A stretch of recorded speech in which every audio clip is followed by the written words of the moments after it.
মুম্বাই ইন্ডিয়ান্সে দুটো বড় প্লেয়ার ছাড়তে পারে। হ্যাঁ বন্ধুরা, মুম্বাই ইন্ডিয়ান্স ফ্রাঞ্চাইজকে দুটো বড় প্লেয়ার, ইন্ডিয়ান প্লেয়ার মুম্বাই ইন্ডিয়ান্সকে ছাড়তে পারে।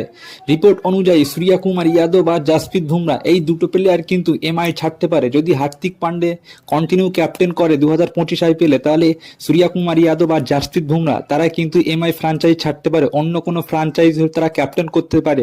কারণ আমরা জানি যে সূর্যকুমার যাদব একটা ইন্টারভিউতে সে ক্লিয়ারই জানিয়েছিল যে অন্য কোনো ফ্রাঞ্চাইজ বা যদি আমাকে বড় ডিল বা ক্যাপ্টেন অ্যাপ্রোচ করে তাহলে কিন্তু আমি ক্যাপ্টেন করতে পারি, কারণ আমি কিন্তু ক্যাপ্টেন অনেক কিছু অভিজ্ঞতা আছে। আমরা জানি যে জাসপ্রীত বুমরার, আর জাসপ্রীত বুমরা কিন্তু পাঞ্জাবের ছেলে, বা এখন কিন্তু গুজরাটে থাকে কিন্তু পাঞ্জাবের ছেলে। গুজরাট বা পাঞ্জাব এই দুটো টিমের মধ্যে কিন্তু জাসপ্রীত বুমরা ক্যাপ্টেন করতে পারে নেক্সট আইপিএল। আর সূর্যকুমার যাদব আমরা জানি যে ন্যাশনাল ইন্ডিয়ার কিন্তু টি-20 ক্রিকেটের কিন্তু ক্যাপ্টেন, সেও কিন্তু চায় যে সে আইপিএল কোনো না কোনো ফ্র্যাঞ্চাইজির ক্যাপ্টেন হতে। ওই জন্য